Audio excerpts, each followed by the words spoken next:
예. 지금 추미애 장관이 윤석열에 대한 감찰. 저는 이번 주가 가장 중대한 고비라고 봅니다. 감찰 안 할 일은 없고요. 감찰하려고 그랬더니 상대방이 거부하니까 그러면 안 할게 할 수 있나요? 어떻게든지 하겠지. 그렇죠. 근데 윤석열이 끝까지 버티면 못하지. 뭐 매가지를 끌고 와가지고 앉혀가지고 고문할 수는 없는 거 아닙니까? 근데 그 감찰에 응하지 않는 그 행위 자체도 감찰 사항이거든요. 그러니까 이런 식으로 개기면 개길수록 감찰해야 될 이유는 계속 늘어나는 거예요. 예. 그렇지. 감찰 안 받는 이유까지. 예. 왜 감찰에 응하지 않았니? 대답을 해야죠. 그러니까 이게 지난번에 우리가 다뤄봤던 내용인데요. 법무부 훈령으로 법무부 감찰 규정이 있어요. 조국 장관이 만들어 놓은 거라고 말씀을 드렸었잖아요. 그러니까 사회적으로 이목이 주목되는 부분은 당연히 법무부 감찰이 되게 돼 있고 그래서 시작이 된 거고요. 지금 윤석열 감찰 사항들 보게 되면 전부 다 사회적으로 이목이 주목된 부분이에요. 그리고 말씀하신 대로 여기에 규정이 그렇게 돼 있습니다. 그러니까 여러분들 이런 생각 하시면 안 됩니다. 훈령은 법이 아니지 않느냐? 맞습니다. 법 아닙니다. 그럼 안 따라도 되느냐? 우리는 안 따라도 됩니다. 우리는 안 따라도 되는데 공무원들에게는요 이것을 따라야 될 법적 의무가 있어요. 그렇기 때문에 따라야 되는 거고 여기에 보게 되면 감찰에는요 질문이나 이런 부분에 답변 의무를 부과를 하고 있고요. 감찰 규정에서 안 따르면 다시 감찰 들어간다 이렇게 돼 있어서 징계나 형사처벌 이어질 수 있는 충분한 근거가 있습니다. 근데 우리가 요즘 그런 말 많이 하잖아요. 내가 추미애다. 내가 추미애로서 이야기 한마디 하자면 대통령도 감찰을 받기 위해서 공수처 설치하자고 하는 마당에 윤석열은 뭔데 본인이 감찰을 거부합니까? 알겠습니다, 장관님. 네. 똑바로 하십시오. 아, 그치. 옆에가 추미애 장관 와 있는 줄 알았네. 순간 바짝 쫄았네. 어이, 내가 추미애로서. 참 어쨌건 윤석열이 정치 행보하는 거예요. 이해 안 되시겠지만요. 정치 행보 맞습니다. 일선 검사들 간담회하고 다닙니다. 이런 상황에 나 괜찮아 보란 듯이 하는 거 있잖아요. 네. 그 행위가 진짜 악질적인 거예요.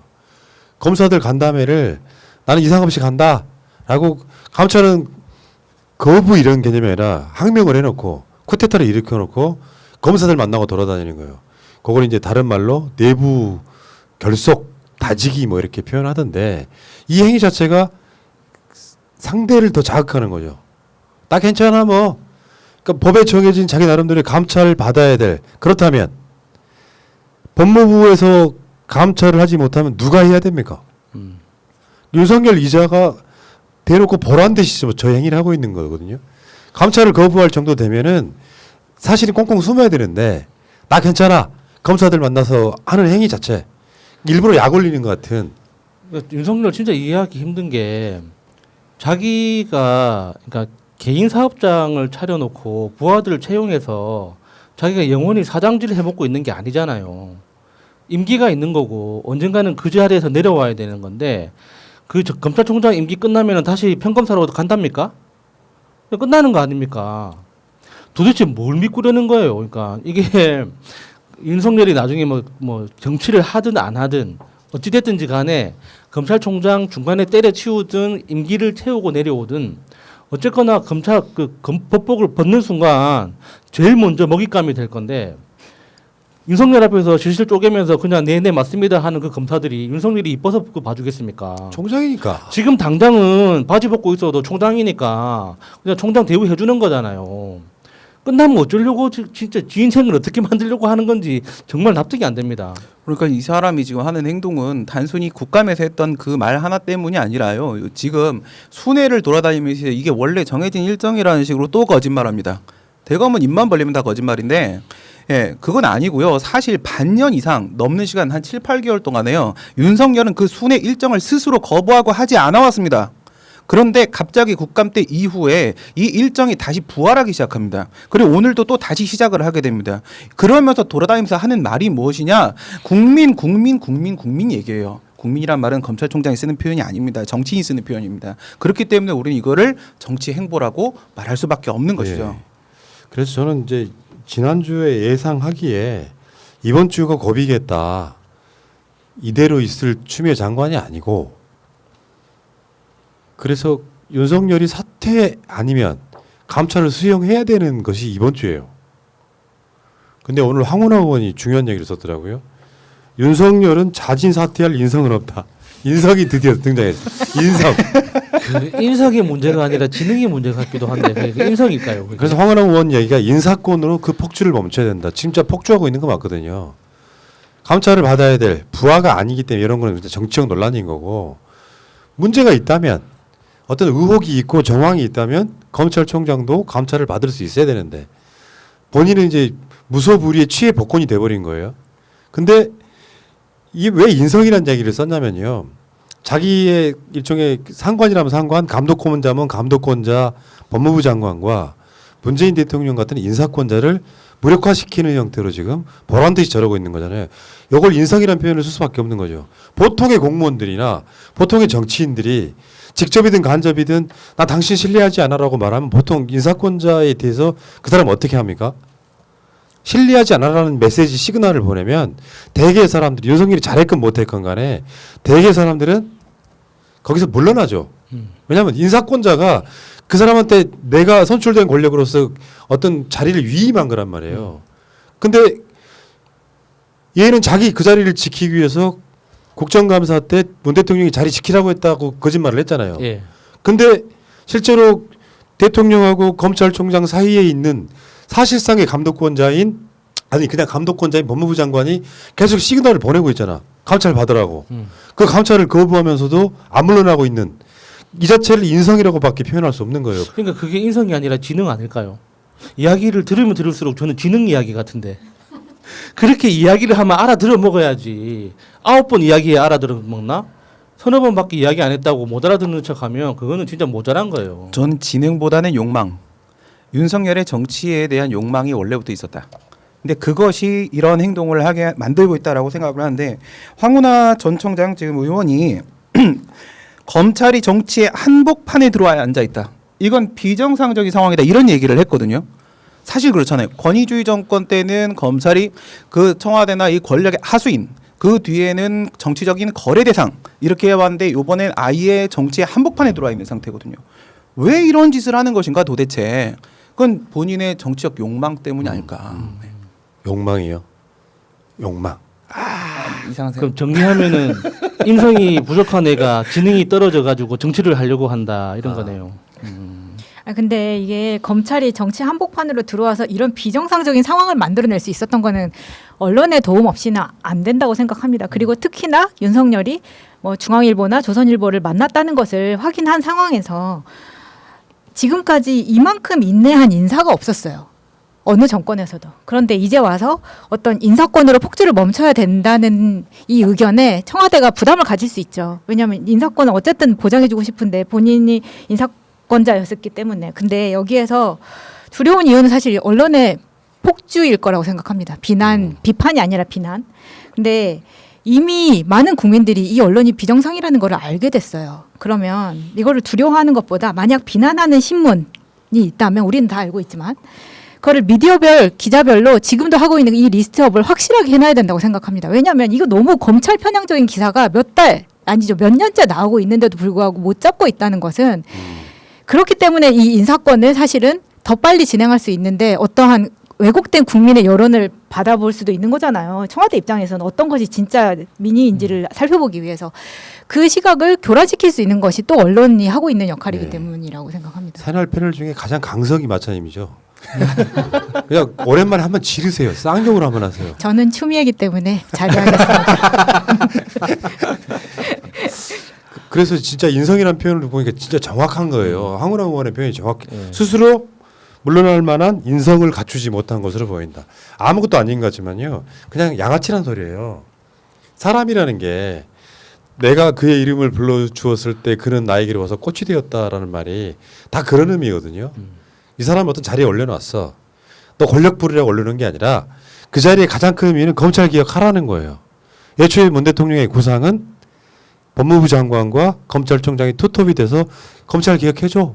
이런 기대를 저버리고 조국 법무부 장관 인선에 반대하는 난을 일으켰단 말이야. 청문회 하는데 그 인사권에 정면 도전했단 말이에요. 청문회 사안으로 권론해야 될 것을 70군데가 넘는 많게는 100군데 가까운 압색을 통해서 인사권자의 인사권을 무력화시켰어요. 이게 나중에 다른 장관들이 뭔가 검찰 수사가 아닌 걸로라도 청문회를 통해서 걸러져야 될 것들을 계속해서 그런 식으로 수사를 한다면 또 조국이라고 하는 사람은 일반적인 장관이 아니고 검찰 개혁의 상징과도 같은 민정수석이었기 때문에 그걸 반대하기 위해서 그렇게 수사를 해버린 사람 자체가 나는 그 이후에 이제 요거는 저쪽 언론들은 살아있는 권력에 대한 수사라고 계속해서 띄우기 바빴지만 그렇다면 나경원이든 그 당시 여러분들 기억하시겠지만 패스트트랙 관련해서 어마어마하게 막 기소 직전에 있었던 그 당시 자유한국당 국회의원들 기소 안 하는 형태로 또 여러 가지 사건들이 있죠. 또는 윤석열 자기 측근에 관한 문제, 가족에 관한 문제가 걸려 있죠. 선택적으로 조국 장관 내만 수사하는 과정을 보여주면서 그 대통령의 인사권을 완전히 무력화시킨 일종의 개망나니에 가깝다. 그래서 그런 인성이 있었으면 그런 수사를 했겠어요? 아무리 꼴 보기 싫었더라도 네. 대통령 인사권 법무부 장관을 지명했는데 그 사람을 낙마시키려고 청문회 하던 날 1시간 남겨놓고 당사자 부인을 조사 한 번 없이 기소하는 짓거리를 했겠냐고.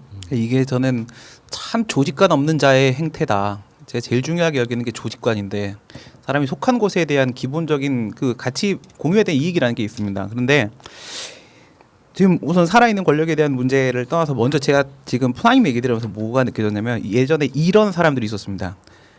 이게 되게 큰 학원이에요. 1등 학원입니다. 정말 잘 나가는 학원인데 그 안에서 자기가 조금 있다가 다음 달에 학원을 만들 거야. 그 안에서 그걸 홍보를 하고 있습니다. 그런 짓이요. 지금 윤석열이 그 검찰총장이라는 권한을 부여받고 나서 그 권한을 이용해서 그 안에서 자기 정치를 하고 있습니다. 지금.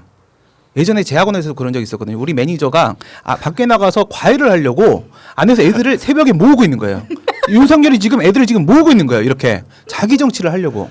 근데 맨날 그러면서 말은 좋은 말 하죠. 살아있는 권력에 대한. 근데 살아있다라는 게 무슨 의미인지를 저는 생각해 봐야 되는데 이 국짐 같은 경우에는요. 죽었어야 되는데 죽지 않고 살아서 움직이는 좀비 같은 놈들입니다. 그러면 이게 살아있는 거거든요. 살아있는 권력은 좀비예요. 좀비. 그다음에 팔딱팔딱 뛰고 있는 검찰. 너네들이 살아있는 권력입니다. 우리가 아니잖아요. 그리고 살아있는 게 죄가 아니에요. 그 내용이 잘못됐는데 살아있을 때 문제가 되는 거예요. 우리는 너무 선한데 살아있어서 건들지 마. 뭐 유머요, 뭐요, 그게. 그러니까 진짜 살아있는 권력이란 대한민국 사회에서 검찰이죠. 윤석열 자신이라고. 나의 문제는 저번에 한번 그런 얘기 한 적 있지. 이현주 변호사가. 그런 뭐 청와대 민정수석이나 법무부 장관이나 대통령 주변을 수사하는 그 권력을 가진 사람들은 우리이기 때문에 우리는 그런 권력이 있어야 돼라고 생각하는 철저한 특권의식. 이게 지금 검찰의 문제라고. 어쨌건 윤석열은 인성이 안 된 자, 인성이라는 표현을 황운하 의원이 굉장히 아주 적확한 걸 찾아낸 것 같아요. 진짜 인성이 안 된 사람이네. 그러면 이번 주 내에 저는 추미애 장관이 어떤 결단을 할 거라고 봐요. 직무정지 시켜. 전쟁 나겠지만 직무정지가 실제로 해고하고 비슷한 효과가 있는 거 아닙니까? 실제로는. 직무정지요? 지난번에 나왔던 그 직무정지. 그러니까 이게 정직 처분을 내릴 수도 있고요. 검사징계법에 따르게 되면은 그 정직 처분 내리면 아예 출근을 못 하는 거고, 직무정지라는 것은 이제 임시적인 조치거든요. 그때까지 문제가 해결될 때까지만 우선 직무에서 이제 해면을 시키는 방식이 되는데 뭐 효과는 비슷하죠. 네. 근데 분명히 그렇게 되면 윤석열이 이것은 명백한 정치 탄압이다. 정치인이야? 공무원 탄압이다. 이런 식으로 나올 거란 말이에요. 그러면 사실 이게 검찰이 하는 일이랑 언론이 하는 일이랑 비슷한 것 같아요. 뭐냐면 이 사람들 지금 너무 뻔뻔하거든요. 조국 장관하고 윤석열을 비교만 해봐도 그렇잖아요. 누구는 장관을 내려놓고 나오는데 본인의 그렇게 많은 장모권이나 와이프권에 대해서 나왔는데도 불구하고 이렇게 간다는 것 자체가 이렇게 뻔뻔하게 나가라. 본인은 나는 거리낄 게 없고 모든 것이 정당한 사유대로 법적으로 처리된 것이다 라고 이야기를 해라. 그러면 언론에서 알아서 써줄 거다. 그렇기 때문에 굉장히 믿는 구석이 있다고 생각합니다. 그 엄청나게 반격할 거예요. 언론을 이용해서. 여기서 하도 어처구니가 없으니까 재밌는 음모를 하나 등장시켜 볼게요. 추미애 장관이 윤석열을 계속 그런 식으로 자극해가지고 윤석열은 지금 검찰총장을 지키고 싶어 하잖아. 대개 사람들은 윤석열이 임기 끝까지 가고 싶어 해. 중요한 건 대선 출마가 아니야. 그래서 일부러 윤석열을 대선을 못 나오게 하려고 임기 지키게 하려고 계속 자극하는 거야. 스케줄 꼬이게. 스케줄 꼬이게. 이런저런 저런도 못하고 대선 출마도 못하고 그러니까 검찰총장 임기가 끝나고 이제 짐 싸가지고 나오는데 황량한 벌판에 대선 지지율은 3%로 떨어져 있고 그런 게 아닐까라고 조심스럽게 전망해 봅니다. 아, 그러면 추미애 장관이 그때 와서 두부를 하나 주겠네요. 근데 아이고, 검찰총장 임기 끝나고 채우고 나온다고 하더라도 그 다음 그 검찰총장이 제일 먼저 할 게 뭐겠습니까? 윤석열 수사해야 돼요. 공수처에서 안 하더라도 검찰 차원에서 자신들의 명예 회복을 위해서라도 윤석열 쳐야 되는 게 어쩔 수 없는 그쪽 논리 창리잖아요. 그러니까 이미 다 뻔히 나온 판인데 끝까지 이제 바지가랑이 붙잡고 있는 거지. 내 바지 벗기지 말라고. 예. 살아있는 권력에 대한 수사에 대한 반대말은 죽은 자식 불알만지기. 아이고 따시겠다. 아이고 내가 오늘 약을 잘못 먹었네요. 말이 멈춰지지가 않네요. 큰일 났네요. 왜 그 정직한 후보란 영화 있잖아요. 그 남일한 씨가 주인공하는 막 속에서 하면 안 되는 말이 막 계속 터져. 아 큰일 났다 이거. 진짜 참.